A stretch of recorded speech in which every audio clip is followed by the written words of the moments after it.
Right, ladies and gentlemen, thank you for joining us tonight.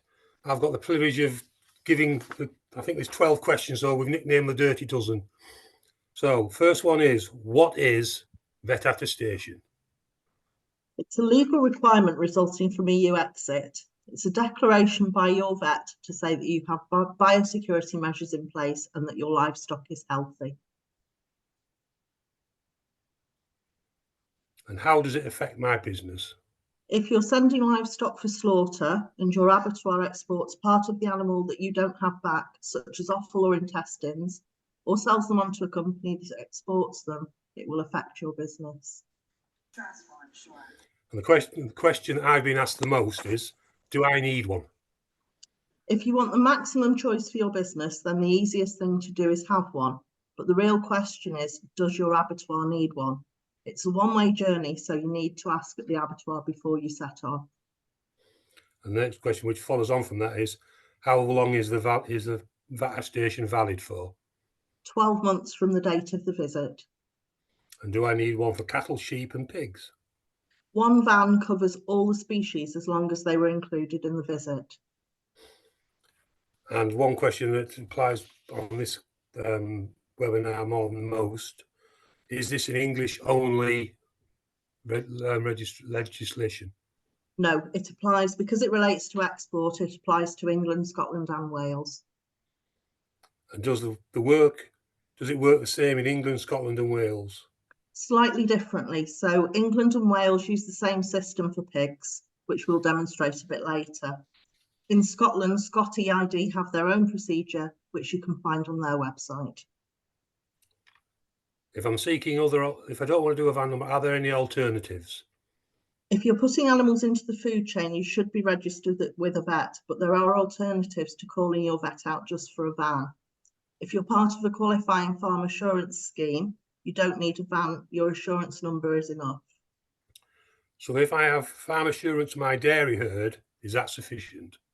You might be able to use your membership of another assurance scheme instead of the van, but of course it doesn't mean that your pigs are assured.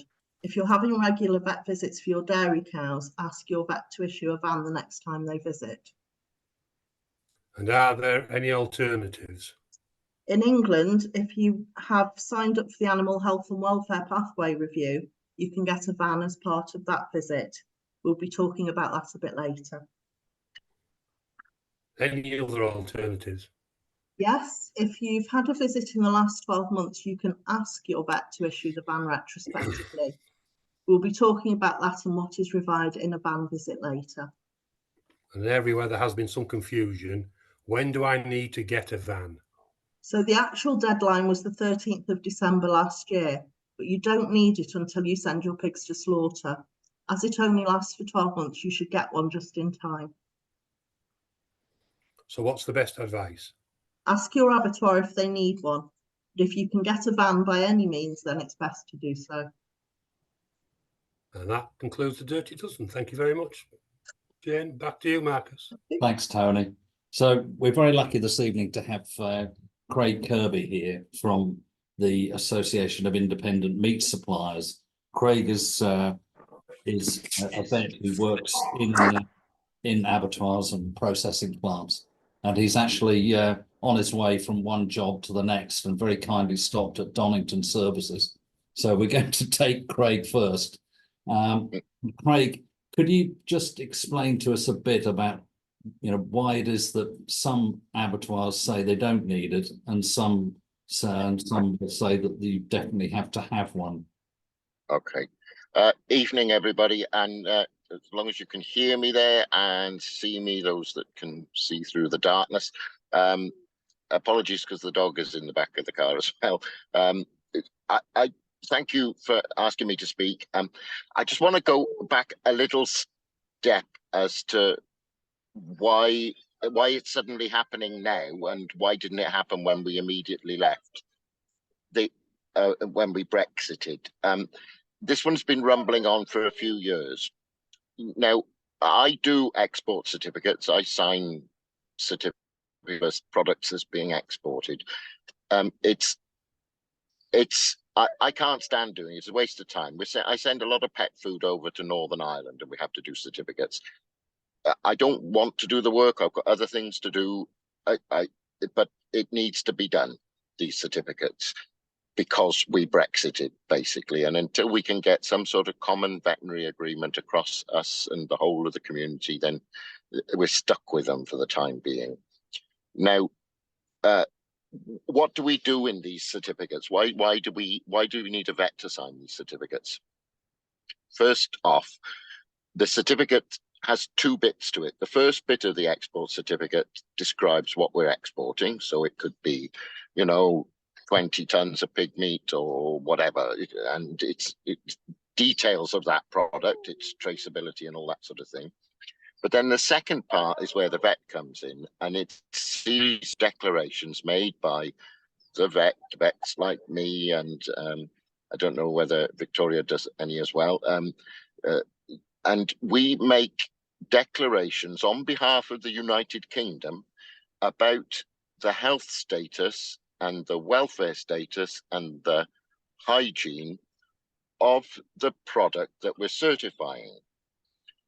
And we have to make those statements, and we have to make them in good faith, knowing that the information we receive to make those statements is true and proper. So we make declarations about whether they come from controlled housing or not. So we can talk about the trichinella testing and bits and bobs, which you will have heard of before.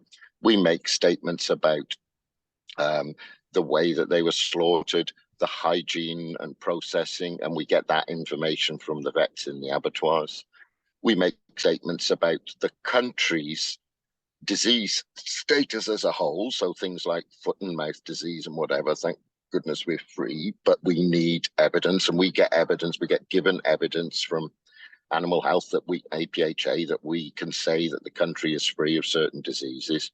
And then there's a number of declarations that are quite pertinent to the meat that we're exporting, or the product that we're exporting, and about the way the pigs were reared that product came from.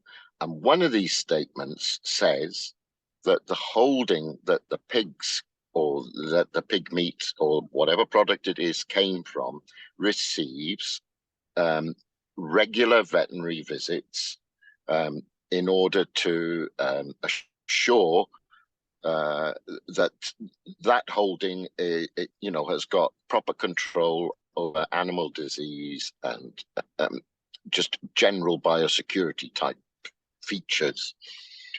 Now, in order for us to sign that, we need somebody to tell us that, yes, those pigs do come from a farm that has regular veterinary visits. Now, in some countries in Europe, that is all done by the state, and you don't even know it's happening. It just happens. But in this country, unfortunately, the state doesn't visit everybody left, right, and centre. So they had to come up with this system of veterinary attestations for those people that weren't part of a farm assurance scheme, because a farm assurance scheme involves veterinary visits anyway, and it makes declarations so that we can sign the certificates. So all the veterinary attestation is doing is filling in that gap for those keepers and producers that aren't part of a farm assurance scheme, just so that we know that the holdings from which the pigs come, from which we made the products that are being exported, are sound on a disease basis. And the reason we need to know that is because the EU don't want us exporting any nasty diseases. That's the bottom line. And we haven't got any nasty diseases here, which is frustrating.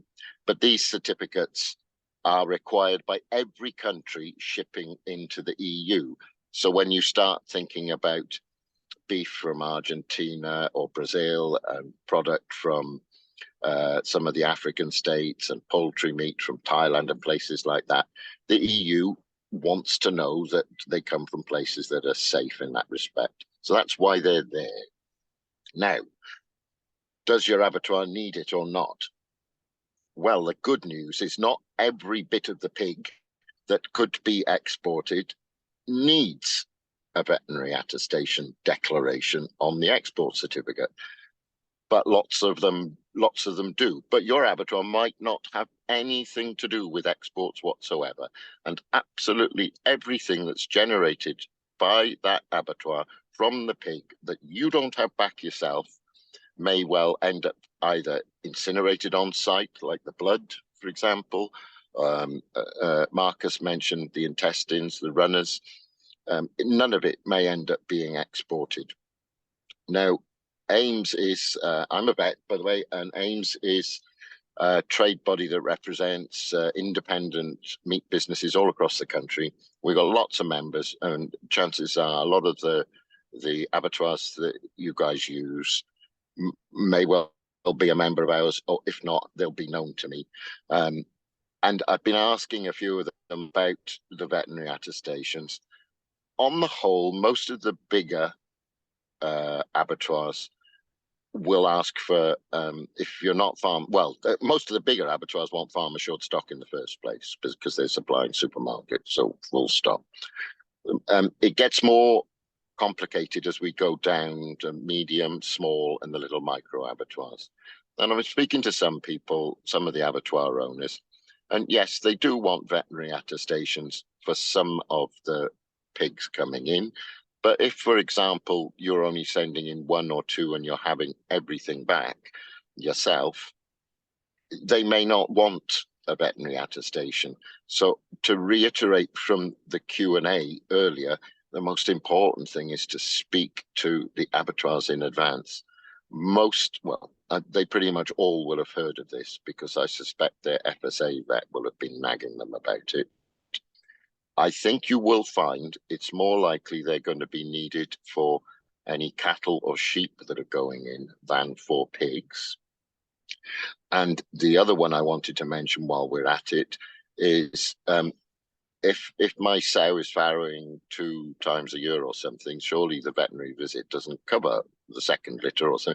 It's not about the actual pigs that are on the farm on the day of the veterinary visit. It's about the health status of your holding. So it doesn't matter that an attestation that you use on month 11 of the 1 year for which it's valid is actually related to pigs that the vet saw 11 months ago and not the ones you're actually sending in for slaughter now. It's about the farm in itself. Most of our members now understand, and I've been banging the drum quite widely, that you don't need to have them if everything is staying in this country. The reason I'm more cautious about beef and lamb is some people are sending parts of beef into wholesalers and wider distributors that then may subsequently export the beef. But I think on the whole, the pigs we would be safe with. The one quirky element on, unfortunately, is the sows, of course, and the main sow killers in this country are exporting to Germany and the Netherlands, as you probably know. But there are still some very small places that will take the odd sow, and it doesn't even enter the export market. So that's why they're there. They're a bit of a pest, but I think it's in everybody's interest ultimately to at least have somebody check over the site and make sure there's no little time bomb ticking that we should be worried about. I think that sort of covers most things, Marcus. Thanks very much, Craig. Okay, so thanks very much, Craig. We're now going to move on with very kindly Victoria Hudson from LLM Farm Vets has given up her evening to come and talk to us about what it is the vets are looking to do on farm and various other issues around the veterinary attestations. So I'd like to hand over to Victoria if I can. Thank you very much and good evening, everybody. As a farm vet myself, I spend quite a bit of time going around seeing both my regular and clients I don't see that often, catching up with them and getting these veterinary attestations in place.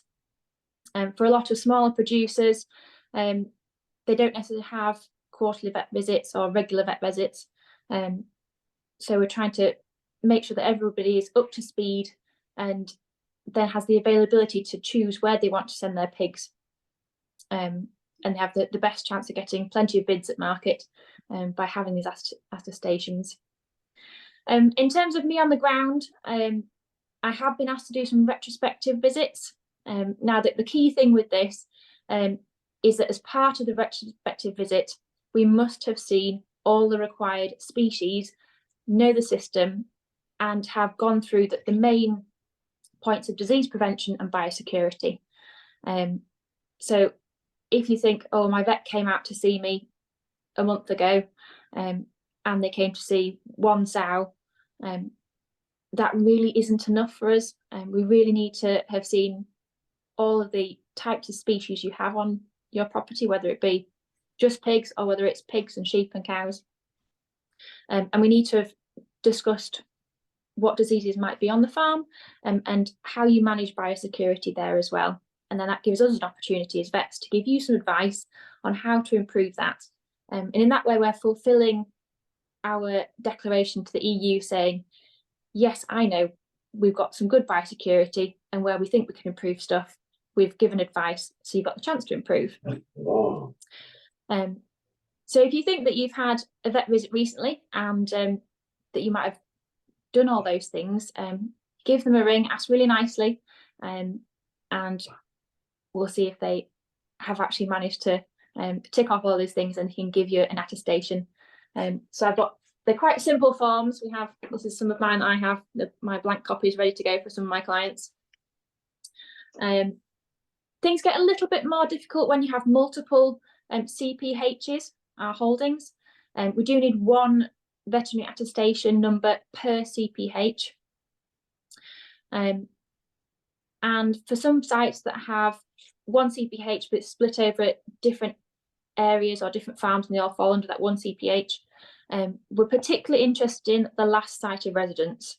So we want to see all your sites, but that last site is the one where, if they do have any disease, that's the next place where they then go on to slaughter and could end up taking those diseases through into the meat and off to the EU. So we want to know that those, in particular, the last site, particularly like if you've got a finishing site, what the disease prevention and biosecurity is like there. In terms of how long all these vans last, they last a maximum of a year. However, if there are concerns that the biosecurity or health status wasn't quite up to scratch and needed significant improvement, vans can be issued for a shorter amount of time with advice given that says in 3 months or 6 months, however long, we'd like to see some improvement.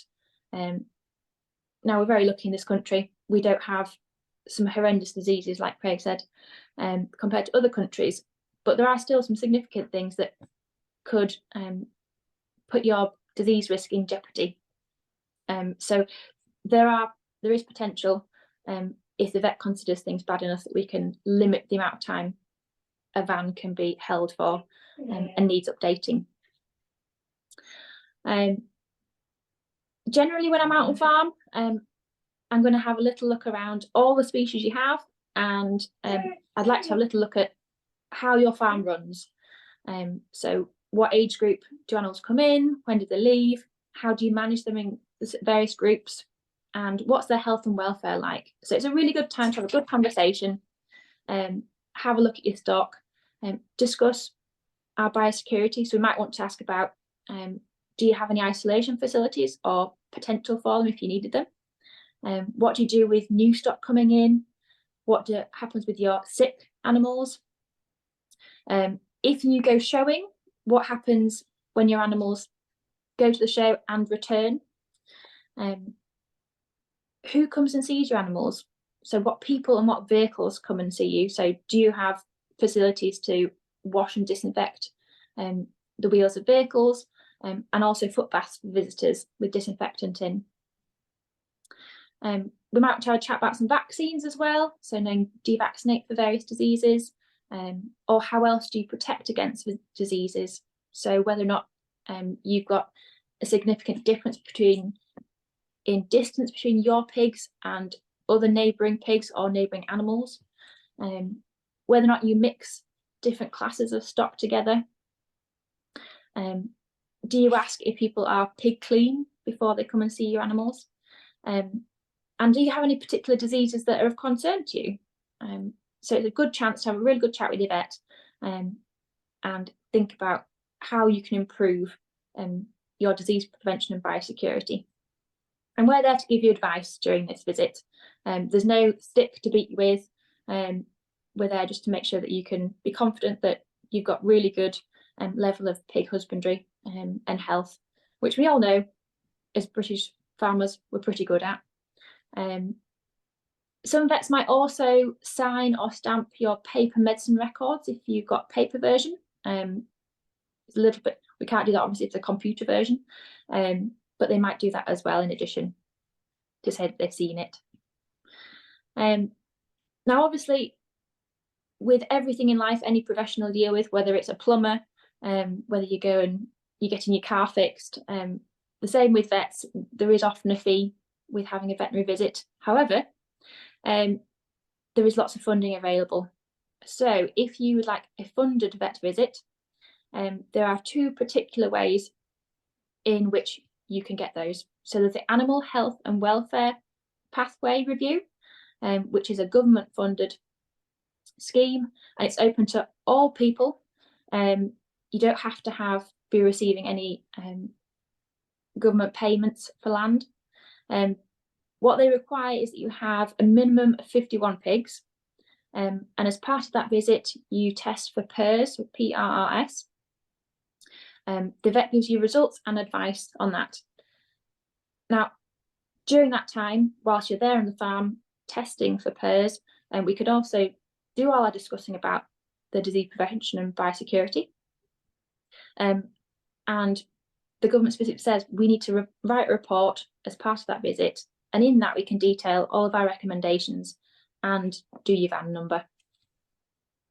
The second way that you might be able to get some funding is by having the TB advisory service, so it's commonly known as TBAS, to come and do a TBAS visit, and at the same time, under the guise of we wanting to improve biosecurity and health, we can also do a VAN visit at the same time.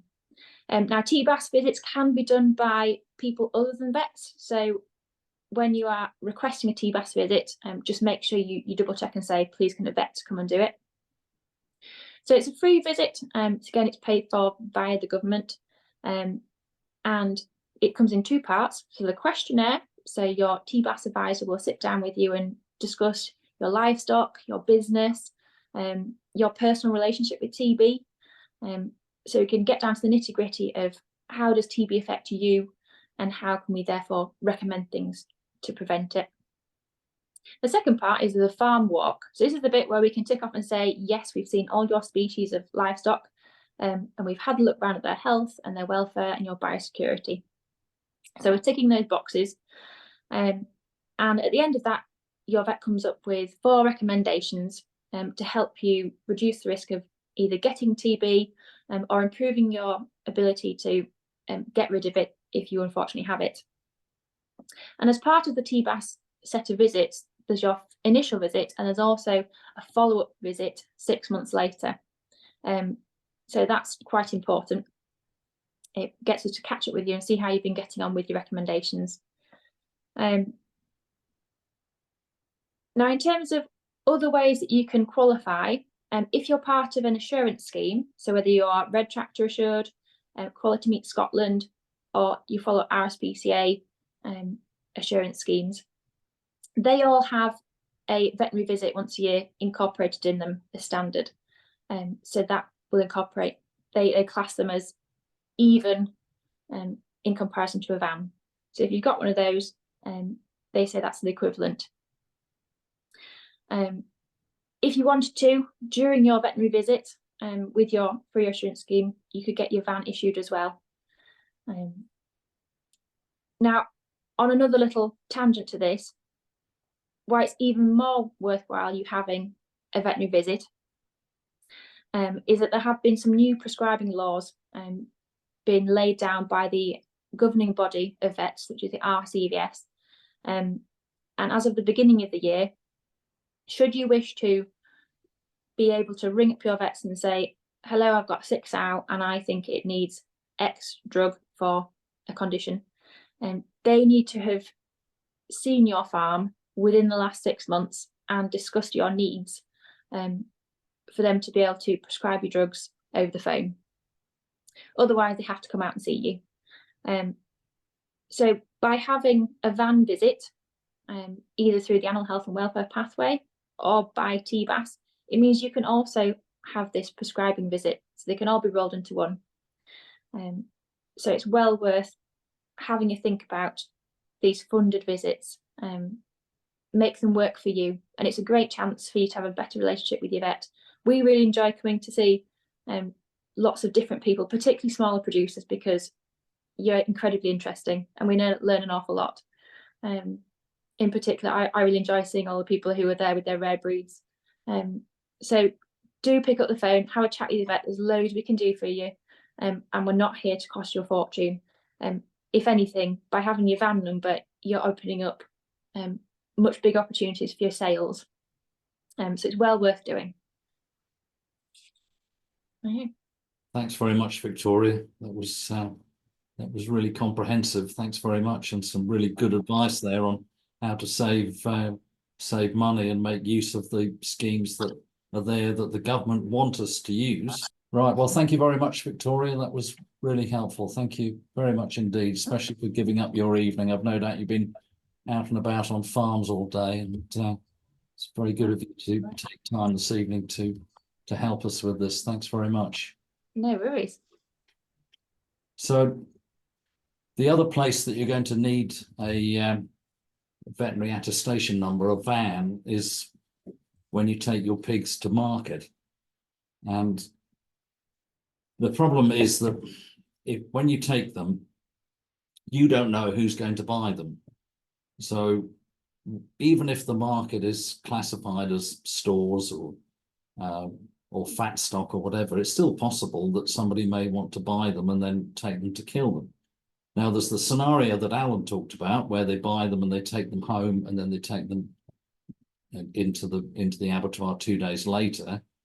That's not a problem because they're going from a different holding from yours. But it's going to be hard to know, isn't it, as to who wants to buy them and what it is they want to do with them.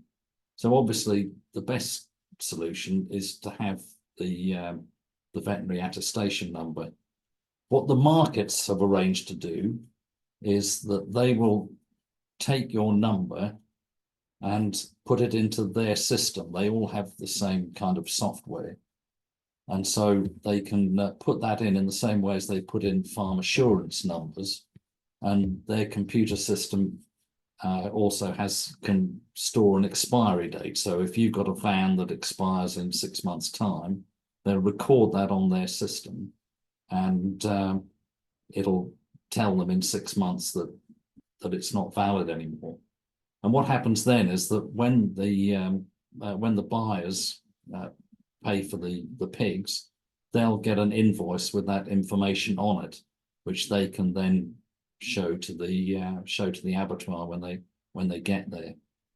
So that's how it works for the markets. Anyway, thanks for that, Alan. So look, we're now going to move on to Nicola, who's been very patiently waiting, and Nicola runs the EML2 bureau and the helplines and everything that some of you may have used for the movement licenses, and she's going to show us what we've done to try and make it easier for pig producers who need to send a van to the abattoir to be able to get it there, because that wasn't originally part of the program. The assumption was, well, all pigs are assured, so it won't be needed. But when we pointed out that wasn't the case, AHDB stepped up and got this sorted on EML2 in quick time. So we're very grateful for that. And Nicola's going to show us how it works and how you can make the best use of it. Evening, everybody. Thanks, Marcus, for asking me to join. As Marcus has said, I'm going to give you a quick demo because I think that's probably quite often the easiest way for you guys to see what you need to do. I'm going to share my screen in a minute. I can see a few of you have maybe got mobile phones. Apparently, I'm not a seasoned Zoomer, if that is such a thing. But if you turn your screens sideways, you might see my screen better. I don't know about that. Give it a go if you can't see me very well. If anybody wants to stop and ask questions during me doing this, please do. I'm going to show you the important bits that relate to the vet attestation number, and then I'm going to zoom through the rest of the license. I'm hoping you'll all be familiar with the licenses. If you're not, then I'm guessing you're familiar with my teams when you give them a call and they create your licenses for you. So without further ado, I shall attempt to share my screen.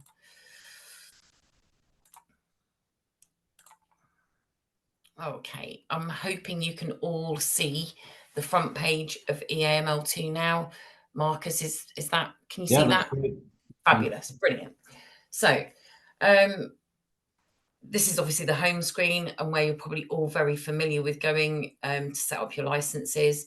As you can see on the home page, there is a little bit there around vet attestations, and there are some links that you can follow that will just run through the information that Victoria and Craig and Marcus have covered this evening as well.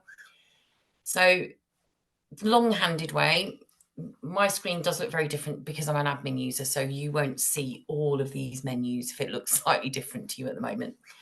There is a longhand way to do this and there's a shorthand way to do this. So the longhand way is to put your vet attestation number in every time you do a license. Now the vet attestation number, I'm going to start calling them VANs, otherwise I'll trip myself up with my tongue. But the VANs are 20 digits long. They're made up of your vet's RCVS number. They're made up then of your CPH number and then the month and date of expiry for that VAN. So it's a 20-digit number. And if you're anything like me and you've got butterfingers, that could be very easy to get wrong every now and then. So without further ado, let's have a look at a license. So again, you should all be familiar with this.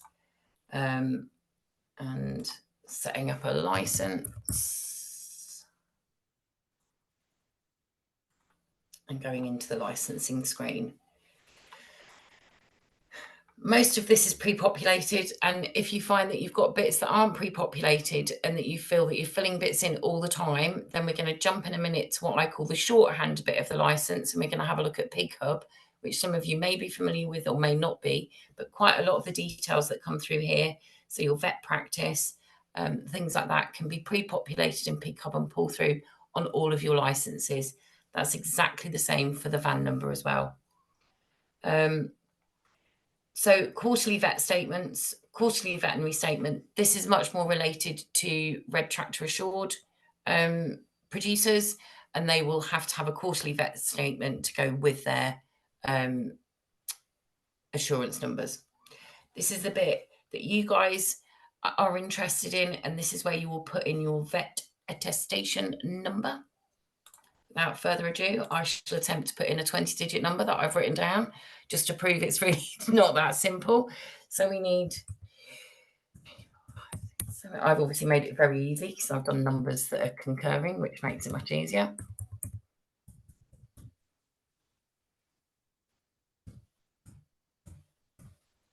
There is my vet attestation number. These first 7 digits are made up of your vet's RCVS number. Then you've got your CPH number, and then you've got the month. So 2 digits for the month, 2 digits for the year of expiry of that. As you can see, it separates out the number automatically. There are no forward slashes. So normally our CPHs are 2 digits / 3 digits / 4 digits. You don't need to put any of the slashes in. So if you pop that in there, you then fill out the rest of your movement license as you would do any other day.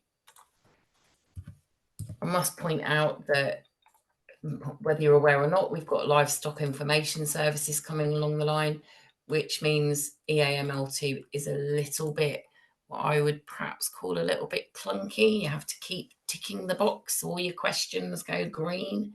So There's not much we can do about that. And Marcus and myself and the various teams in AHDB have talked about having pop-ups, so it reminds you to do something and things like that. Unfortunately, it's a bit of a legacy system, and we just don't have either the technology or the investment from DEFRA to do anything currently with this system. So let me just quickly run through this. I'm bound to miss something out just because I'm sharing my screen.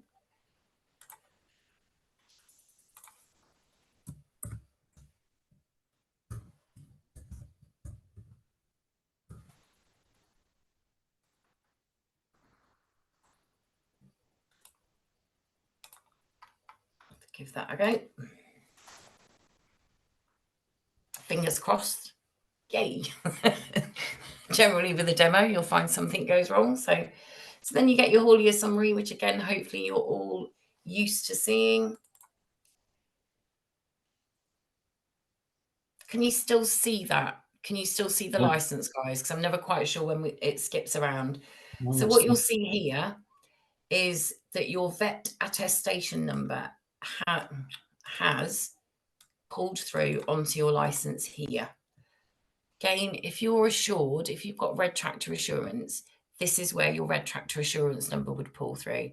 Now, as we've talked through some of this, it's been clear that some people who have got dairy Red Tractor Assurance have tried to get away with putting their dairy Red Tractor Assurance number in.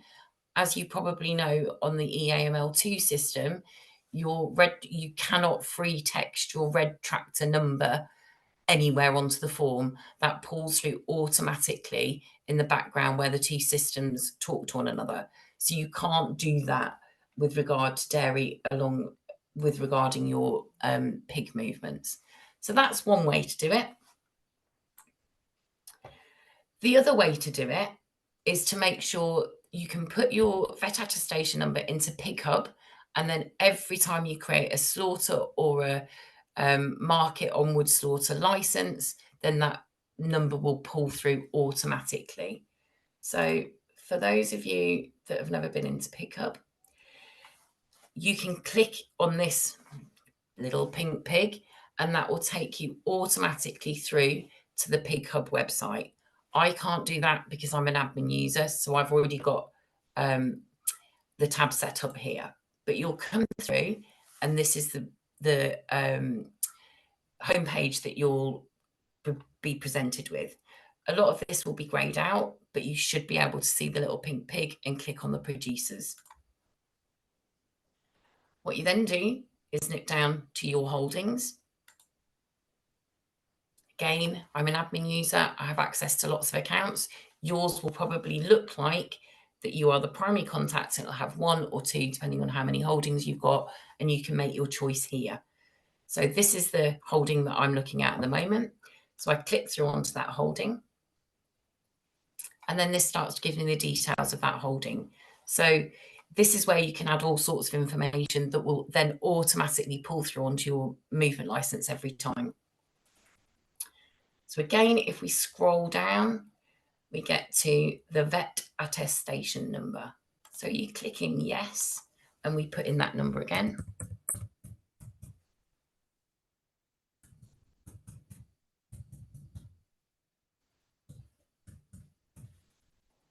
So that's come in there. Then scroll down to the bottom and we click update. And that is it in Pig Hub. What that should then do when we go to set up a move, we choose that holding again. Excuse my eyesight, squinting at the screen.